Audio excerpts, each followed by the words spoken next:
Good morning, Dr. Rice, my fellow board members, foundation members, parents, guardians, family and friends, alumni, MSSM faculty and staff, students, and the great class of 2024.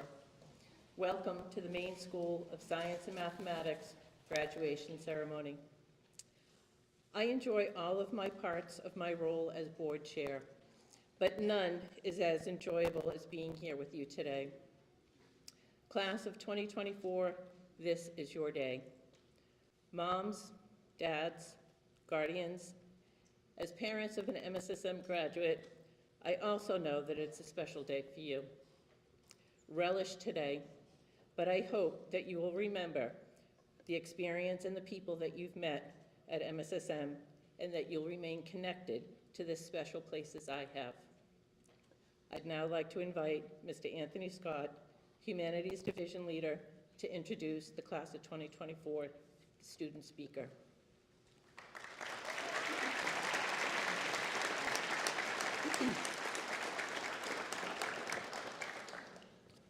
I'm really excited to have the honor to introduce this next speaker. This young man has not only, through many of the typical obstacles, but also some very special obstacles, proven his capacity to stay focused on his academic goals and his passions, but has also proven his dedication and love for his peers in this community. Ladies and gentlemen, I welcome Mr. Aaron Rose.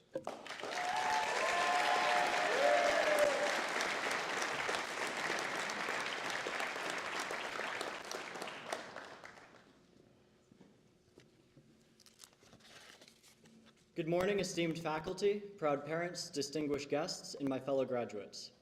Today starts an exciting chapter in our lives, but I'm going to miss this place. Over the last 4 years, the walls around you have become another home to me. I hope you'll forgive me if I take a few minutes to walk us back through the story of the class of 2024. When we came in as freshmen, we were a school divided. The world was grappling with the onset of a global pandemic, and MSSM was no different. We shared the dorms with other first years and the seniors for the first 6 weeks. During this time, masks were required everywhere outside of your room. Almost everyone had singles, and Miss Pelkey stood in the upper lobby, claiming that the diagonal of 5 one-foot squares was less than 6 feet. After 6 short weeks, we were swapped off campus and had to adjust to a virtual MSSM experience. During this time, we taught Mr. Dugan and Dr. Behrens that chemistry doesn't exactly work during an online format. We repeated this dance over 6-week periods through the year until April break, which is when we met the sophomore and junior classes for the first time. We had our first taste of an MSSM prom, albeit outside in a tent. Sophomore year saw MSSM change once again. We started the year with everyone on campus, but were quickly sent home due to an outbreak. We eventually graduated from daily symptom checks to weekly pooled testing, but MSSM remained a mask-mandated campus for the majority of the year, before slowly adopting mask-free zones on the wings and eventually across the entire dormitory. Sophomore year was the first time we started truly seeing the MSSM community. We had our first dance in the lower lounge, Super Bowl party, holiday dinner, J-term, and indoor prom. This was the year we experienced the joys of belonging to something greater than ourselves for the first time. But we ended the year on a bittersweet note with the loss of Boffer and our favorite astronomy professor and local celebrity, Mr. Larry Burrs. As we moved into our junior year, the landscape of MSSM evolved once again. The pandemic's grip loosened, and our campus life began to resemble a semblance of normalcy. With fewer restrictions, we experienced the full breadth of the MSSM spirit. This was also the year when academics pushed us to new heights. We tackled challenging coursework, poured countless hours into research projects, and many of us seriously considered our futures beyond MSSM. However, it wasn't without its difficulties. We struggled as a class to figure out exactly what Mr. Prumiano wanted from a 15-page history paper, and waited far longer than we should have each semester to start it. We also shared in the pain of college applications, spending late nights perfecting our essays and anxiously waiting for responses. Junior year brought a mix of change and tradition. We were saddened by Dr. Barron's departure, but found new inspirations and mentors around the faculty. We took our first major trip as a school to the UMO hockey game, which included an inspiring tour of their engineering labs. We also tried something new, with student-cooked Sunday dinners once a month, which brought us closer together and allowed us to share a piece of home. Then senior year finally rolled around, and with it, a mixture of excitement and nostalgia. We knew this was our last stretch, our final opportunity to make the most of our time here. We became the leaders we had looked up to for the last 3 years. We led our favorite clubs, became RAs, and took the classes we had always admired from a distance. We thrived as a class, embodying the MSSM spirit with every activity we undertook. We shared the excitement and disappointment of admission decisions, celebrating acceptances and consoling each other with every rejection. Our bonds grew stronger as we navigated this pivotal year together. One of the most memorable moments was our senior projects, a culmination of years of hard work and learning. We poured our hearts into these projects, showcasing our growth, creativity, and knowledge. Whether it be the engineering team, senior lit, or an independent study, each project reflected our unique journeys. As we stand here today on the brink of new adventures, it's impossible not to feel a pang of sadness. We're leaving behind the friends who became family, the teachers who became mentors, and a place that became a second home. But we're also stepping into the future armed with the lessons and experiences that MSSM has provided us, and we're ready to face new challenges, embrace new opportunities, and continue to grow. So I'd like to thank you. Thank you to the parents for driving countless hours, supporting our wild projects, and giving us the motivation to never give up. Your sacrifices and endless encouragement have been the backbone of our journey. Without your support, the late night study sessions, weekend trips, and going back home would not have been possible. You've shown us the meaning and dedication and unconditional love. Thank you to the friends who made home not feel quite so far away.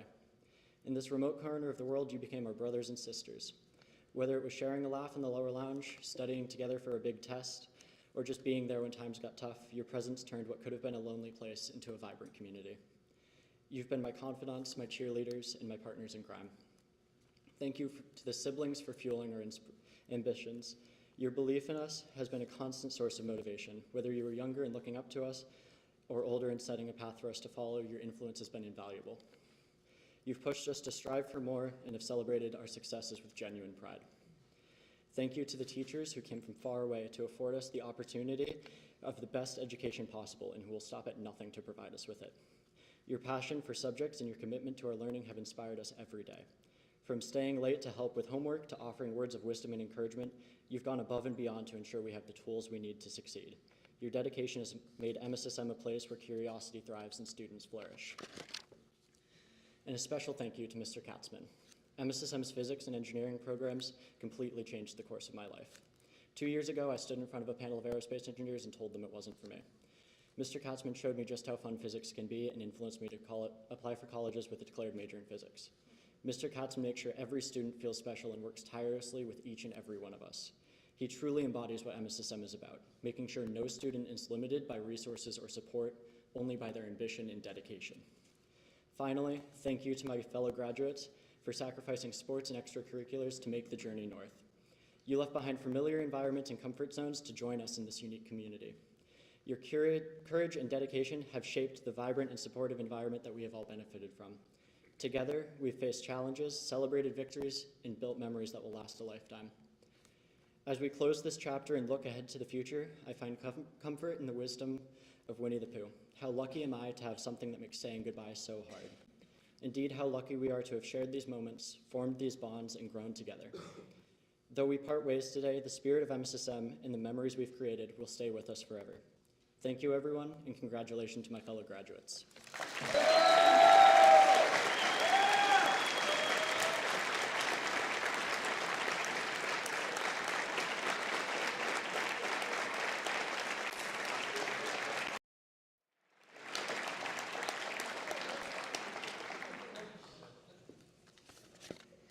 Thank you, Aaron. It's my distinct privilege and pleasure to introduce the 2024 keynote speaker, Dr. Raymond Rice. Growing up in Massachusetts, Dr. Rice was encouraged from an early age to pursue his interest in reading, particularly science fiction and Maine's own Stephen King, and asking questions while exploring what many might see as inherent contradictions. An inquisitive learner, avid gamer, and by gamer, of course, I'm referring to Dungeons & Dragons, and an early connoisseur of HBO, Ray's interests were both wide and deep. He went on to earn his BA from Dickinson College and his MA and PhD in English from the University of Connecticut. After completing his PhD, Ray joined the faculty at the University of Maine at Presque Isle, where he has remained for over 25 years. Pleased to be bringing a top-notch scholar, an engaging teacher, and a superb colleague to campus, I don't think anyone at the university or in Aroostook County truly knew what we were getting.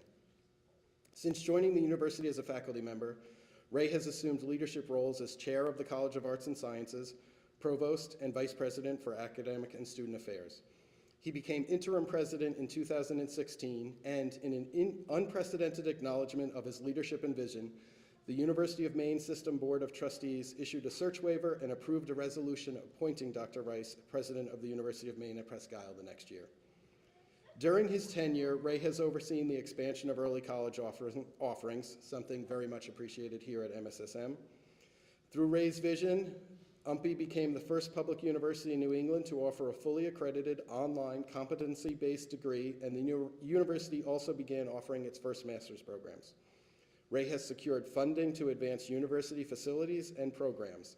As many colleges contract, UMPI is in fact expanding under Ray's leadership.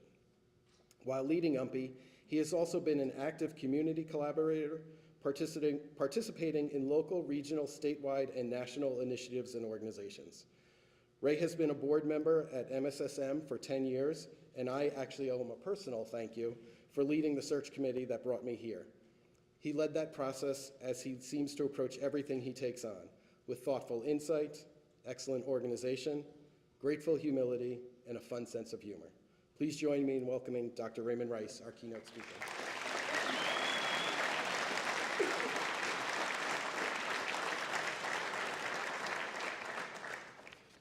So forgive me if I'm a little bleary-eyed.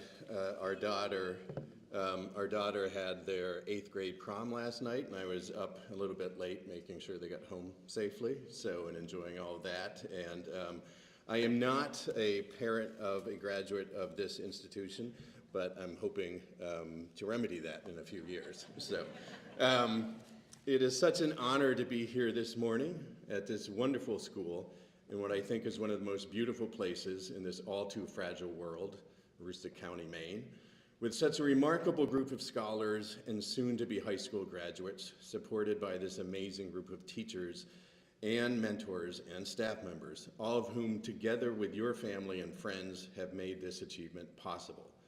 My congratulations and my gratitude to all of you, especially your parents and grandparents, family members, other people helping out, who not only provided that support, but made the simultaneously courageous and brilliant decision to entrust the Maine School of Science and Mathematics with not just your education, but your daily lives these last 2, 3, and 4 years, as disruptive as they may have been to the entire world.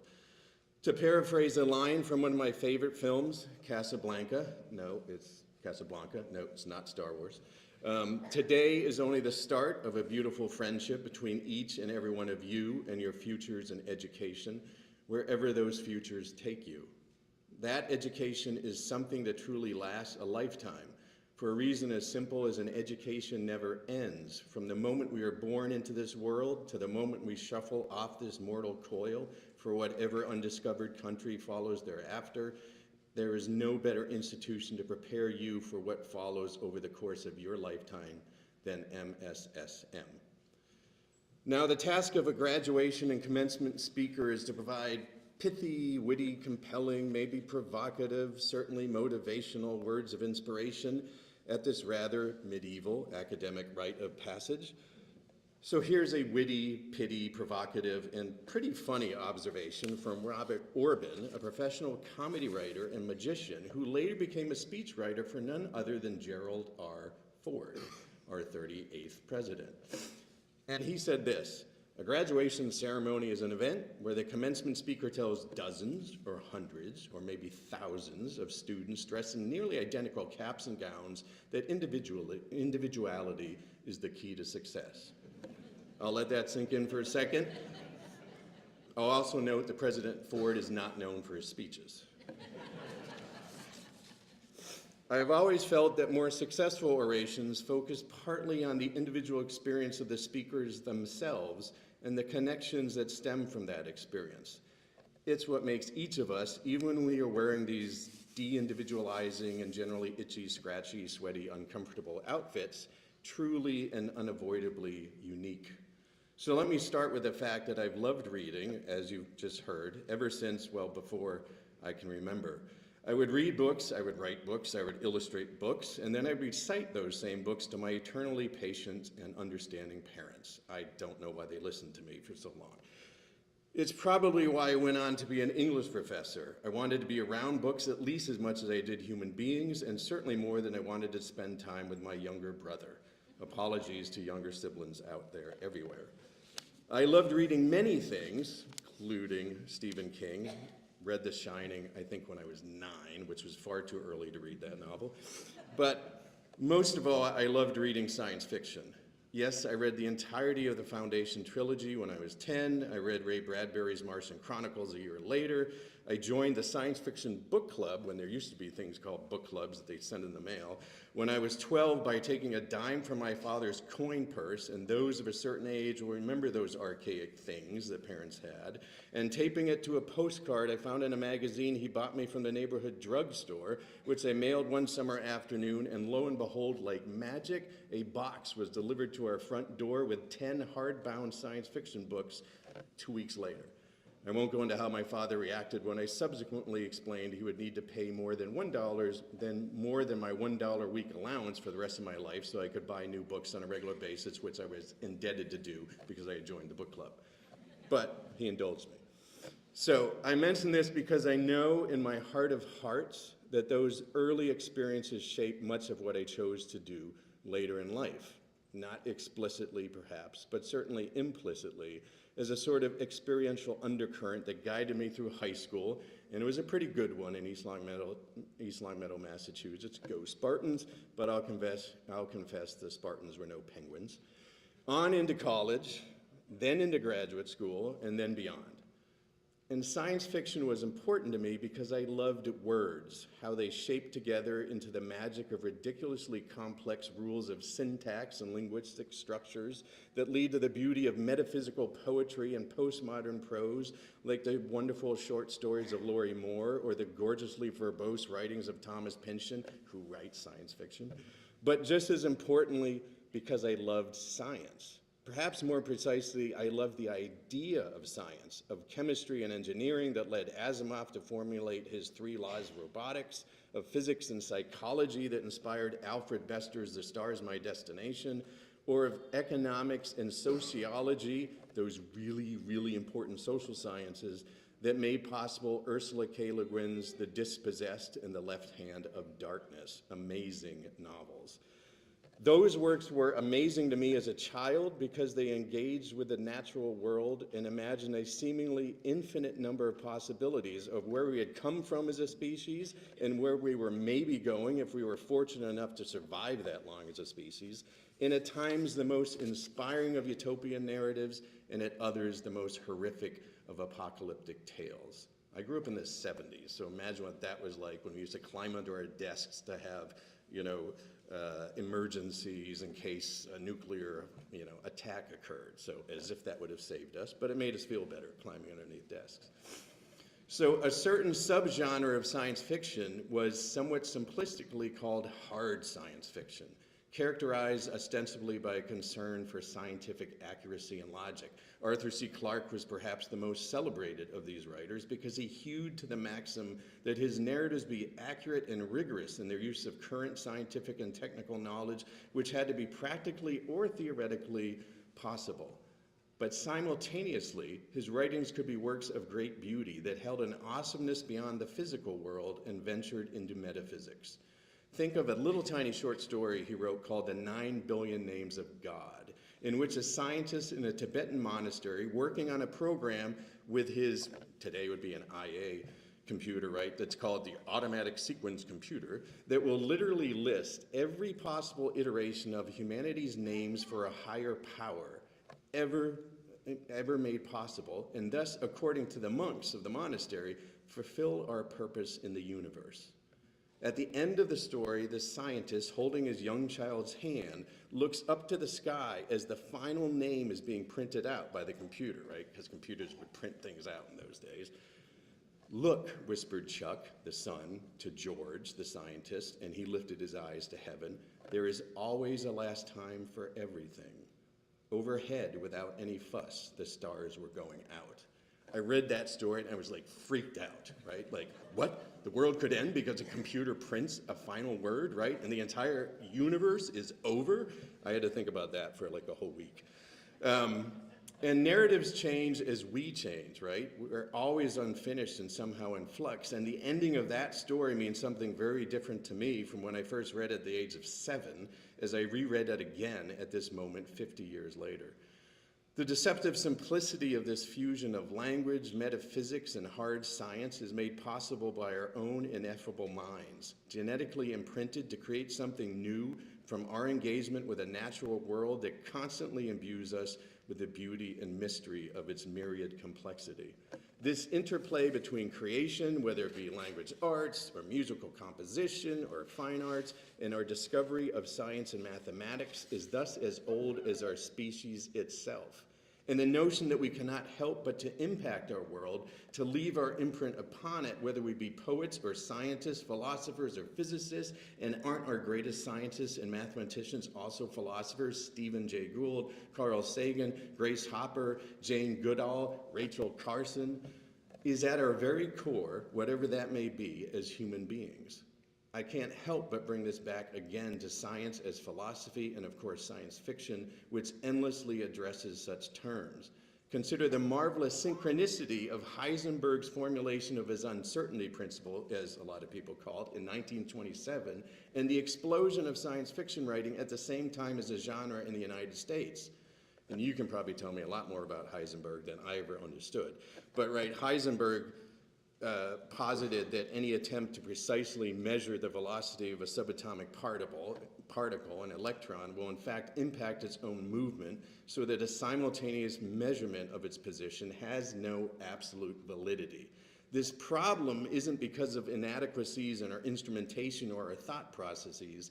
It is itself a product of our own constant interaction with reality itself, with the intimate connection between particles and waves in the realm of subatomic dimensions. Our most basic invented binary oppositions, and they are invented, subject versus object, self versus other, are thus themselves always already permeated and deconstructed. Even the decision to do nothing impacts our world, as is proven over and over about those who continue to believe, or at least act as if human impacted and human accelerated processes such as climate change are somehow implacable, unsolvable, and are not massively our own fault. What fills me with hope is precisely this: not that each of you might change the world, but that you have no choice but to impact our world. And that is a very good thing for all of us. Because now, more than ever, we have a need for individuals willing to dedicate themselves to public service, to engage in the categorical imperative for sustainable living conditions and basic rights for all human beings, of the embracement of difference and the right of every person to pursue a life of dignity, regardless of racial, gender, sexual, and religious identity. Like the scientist in Arthur C. Clarke's short story, the moment we engage in any activity, whether it be scientific research or human rights advocacy or the engineering of artificial intelligence, our actions ripple across space and time and change that reality. So as you prepare to embark on this next stage of your journey, to Bates College, Bennington College, Bowdoin College, Colby College, the College of the Atlantic, MIT, Northeastern, Nova Southeastern, Purdue, Rensselaer Polytech, St. Lawrence, University of Florida, University of Maine, go Black Bears, University of South Florida, the Wentworth Institution of Technology, and Worcester Polytechnic, let alone choosing to fight forest fires in Colorado. What a remarkable selections of choices that you have made. I implore you not to think only about how your actions ultimately, in some shape or another, impact one another's lives, but also how we are each fully imbued with the gifts of experiential inquisitiveness and aesthetic creativity. The two sides of our brains, as neuroscience once liked to label it, are always already cross-wired, regardless of whether we feel we are more comfortable within the realm of science or that of language and the fine arts. We are fully human not because we are either or, but because we are both and, which for me is why science fiction and its wonderful amalgamation of scientific method and inductive reasoning with the most speculative sort of imagining centuries and millennia into the future is such an evocative metaphor of the human condition itself. Brene Brown, and I always like to quote Brene Brown, as people at my institution know, they probably get really sick of it after a while. But Brene Brown, a researcher, storyteller, and academic who studies courage, vulnerability, shame, and empathy, and you will need all of those things in your coming years, and who works so very hard to show that there is no contradiction in living out a life fulfilled both through reason and emotion, wrote that, quote, "When we can let go of what other people think and own our story, we gain access to our worthiness, the feeling that we are enough just as we are and that we are worthy of love and belonging." Higher education is a glorious and magnificent endeavor. I thank my parents for their decision very early on, and they never graduated from college, in my educational career to support my journey as fully and completely as possible. Remembering that true identity transcends all binaries, as your generation knows oh so very well, in which Generation Xers like myself, when at our very best, work so very hard to embrace and fully understand, so keep teaching us so we get better at understanding that, is your path not only to maintain your authenticity, that daily practice of letting go of who we think we're supposed to be according to others, and instead embracing who we truly are, but also of being able to dare greatly, to imagine the inconceivable and make that vision a reality.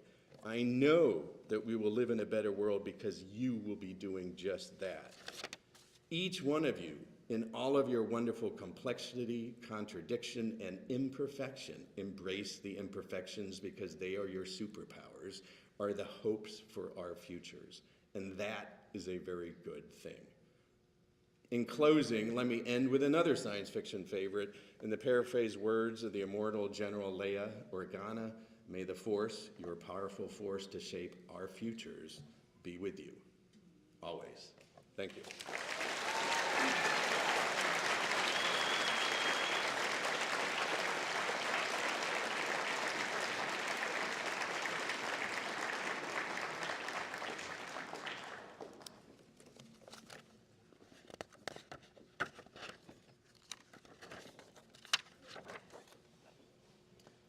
Class of 2024, we invite you to stand at your seat so we can present you as graduation candidates to the Board of Trustees.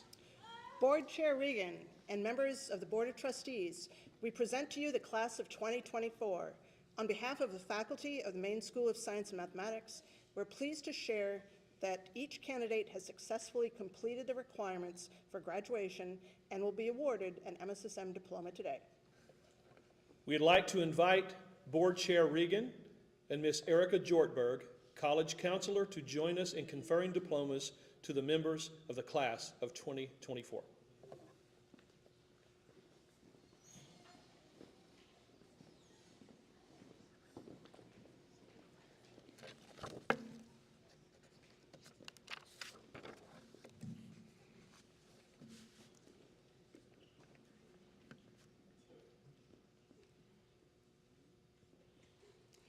Anthony Jordan.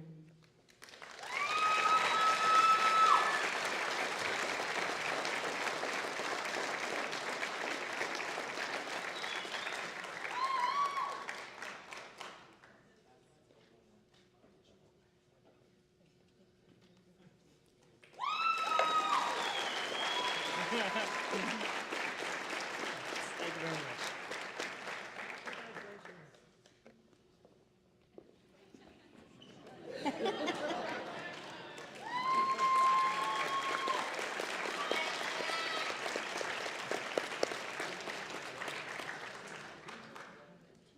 Quinn Timothy Smith.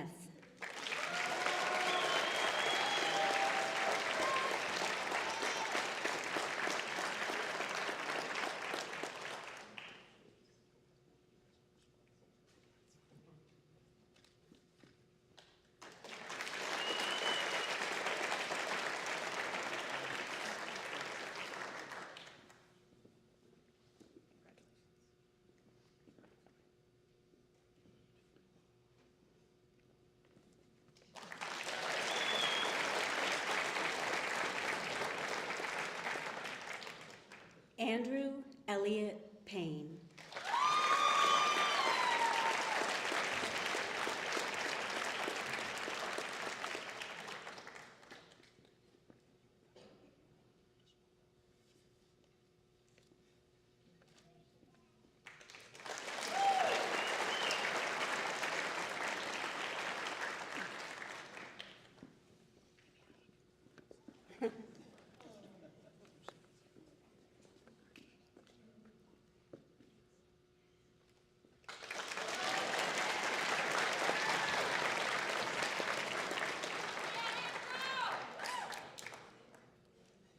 Benjamin Burnham.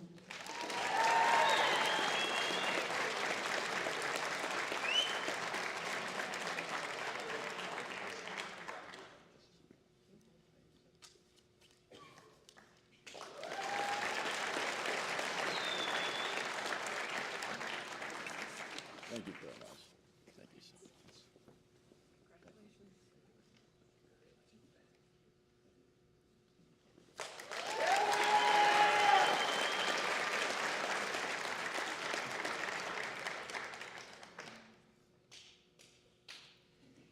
Grayson M.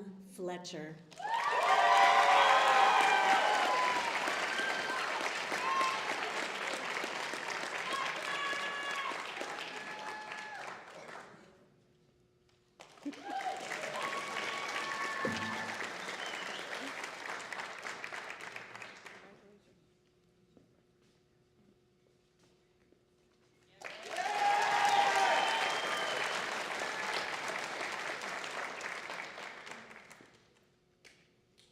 Griffin Francis Lane Dugan.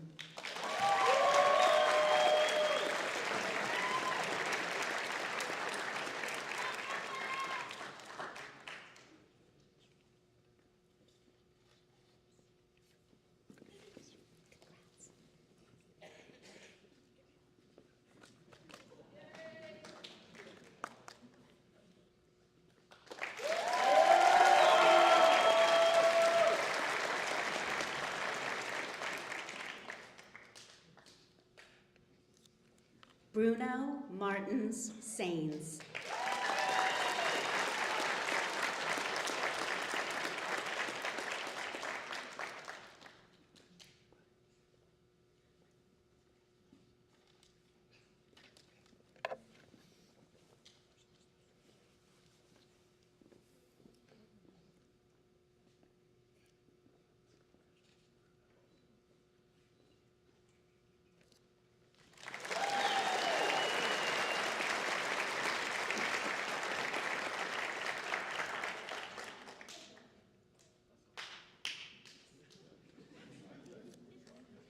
Rye Hughes.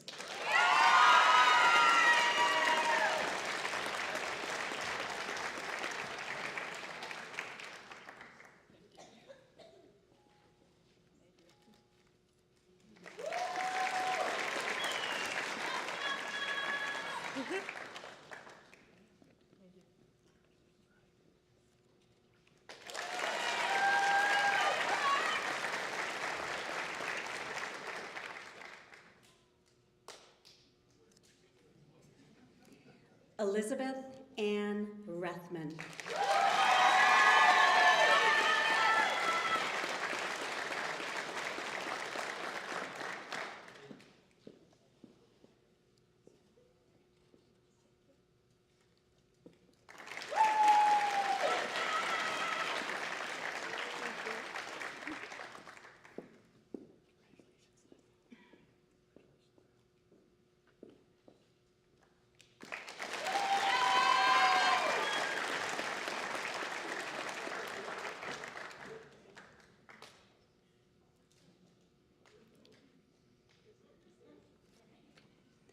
Varsha Adabala.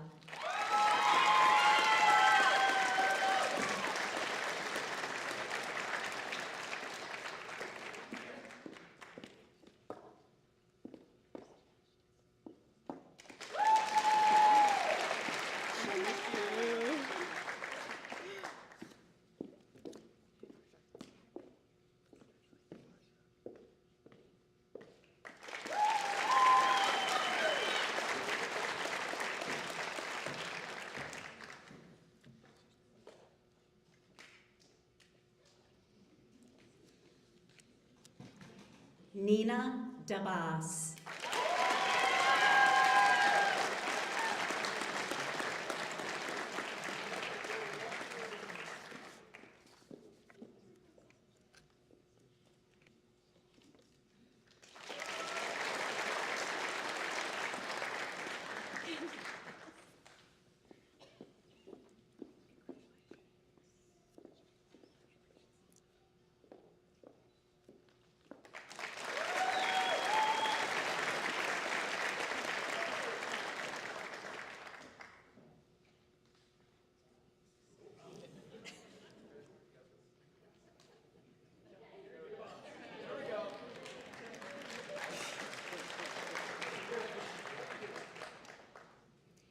Reese Lily Pinkham.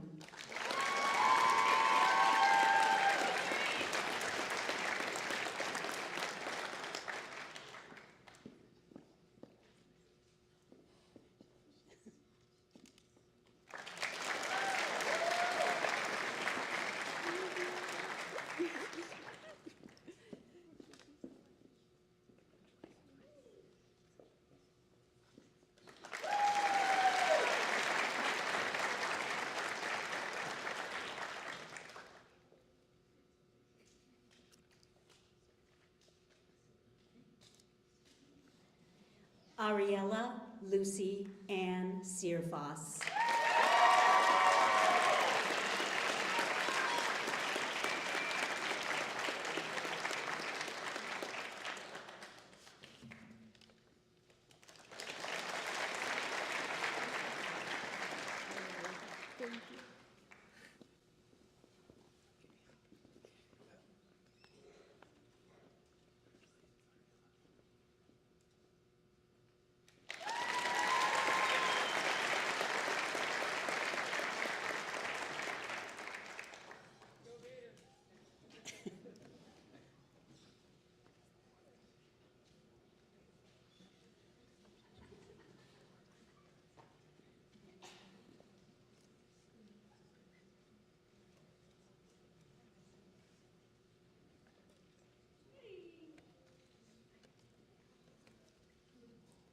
Aaron P. Rose.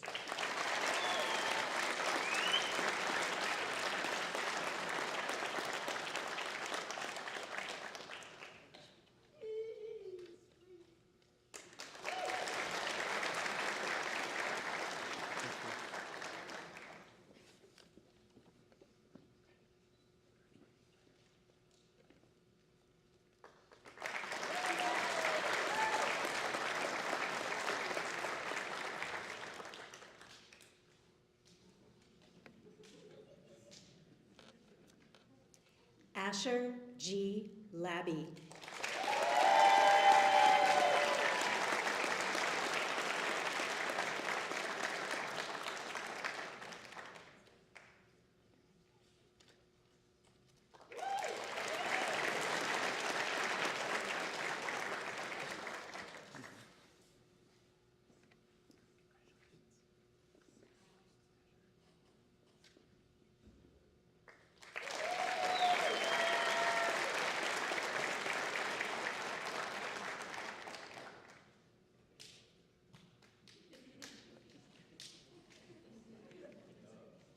Charles A. Reicher.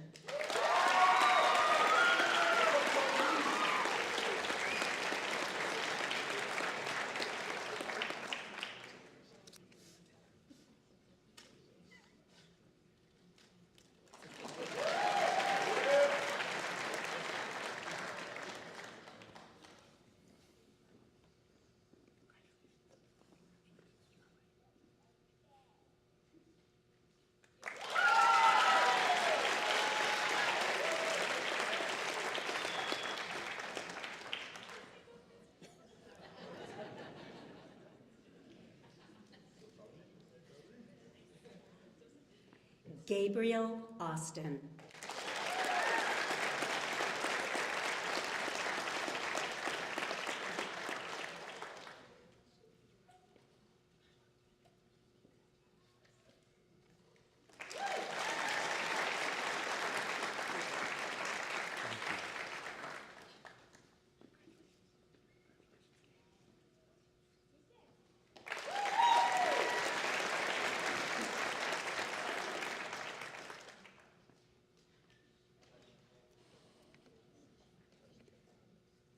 Graham E. Blodgett.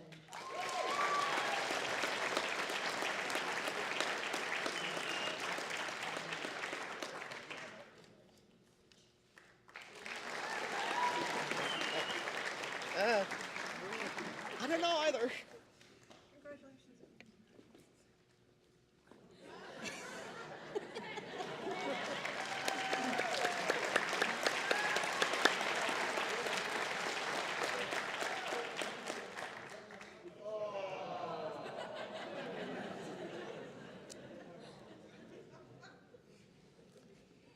Emiko Peck.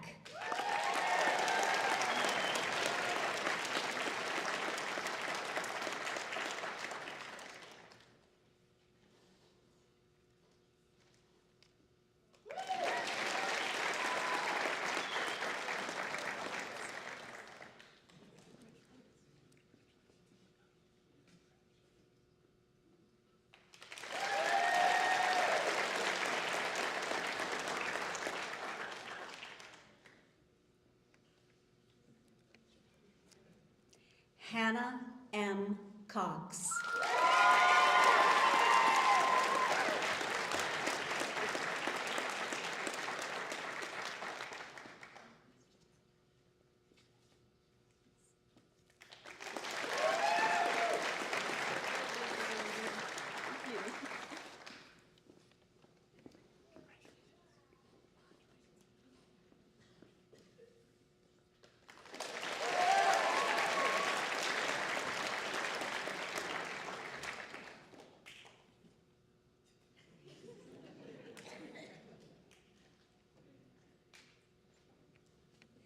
Max Usher.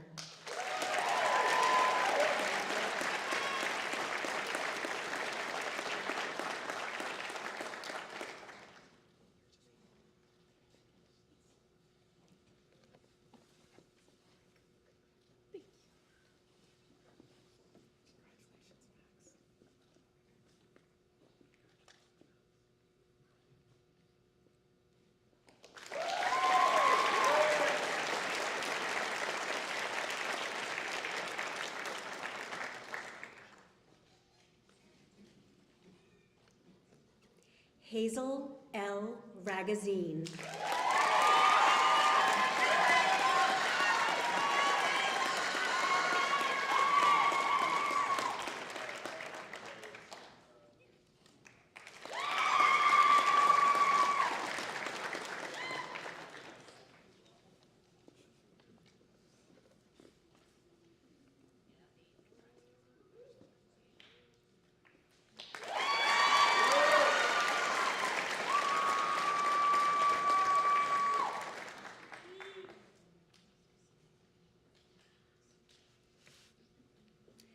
Sanvi Sarineni.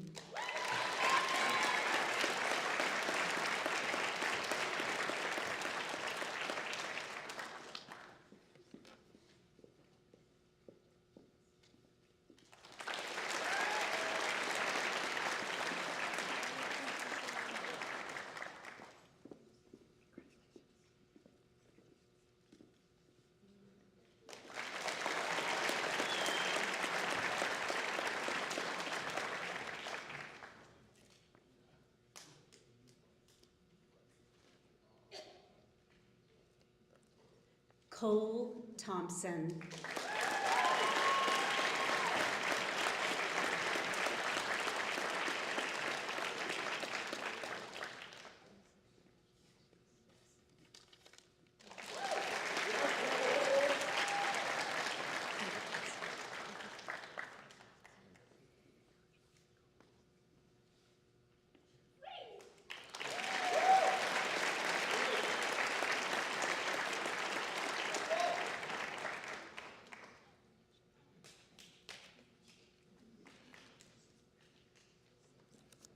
Nathaniel Hayes.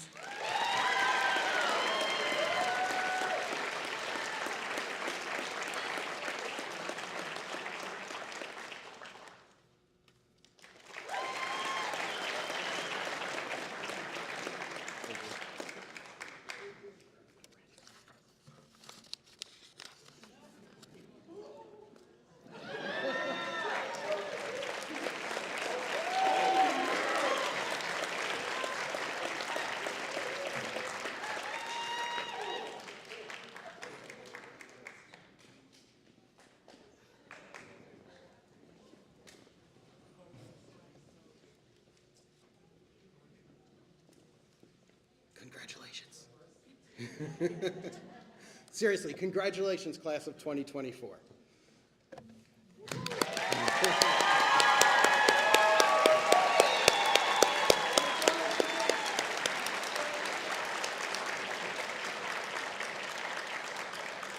Now, class of 2024, I invite you to stand for a minute and face the audience.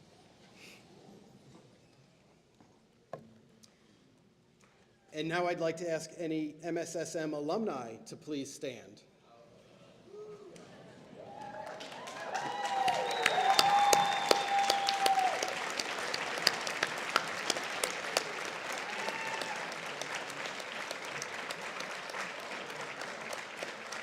Thank you all for being here today. Class of 2024, these MSSM alumni have gone before you, and they are here today to celebrate with you. With your graduation from MSSM, you join a family of people who know what it means to receive an MSSM diploma. You are now part of a storied legacy and a strong network.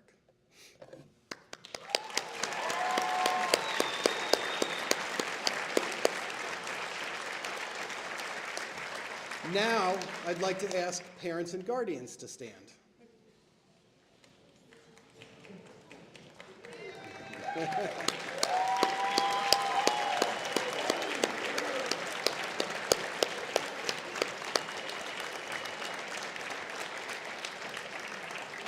Class of 2024, please join me in thanking your family for the support they have provided you on your MSSM journey and their role in your success today.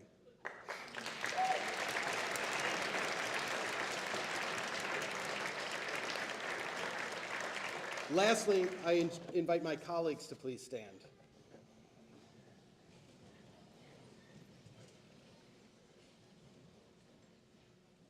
Class of 2024, you know those folks.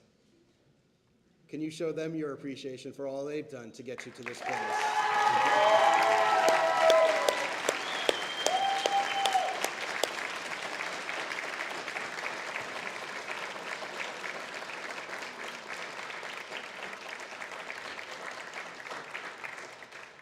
Okay, ready?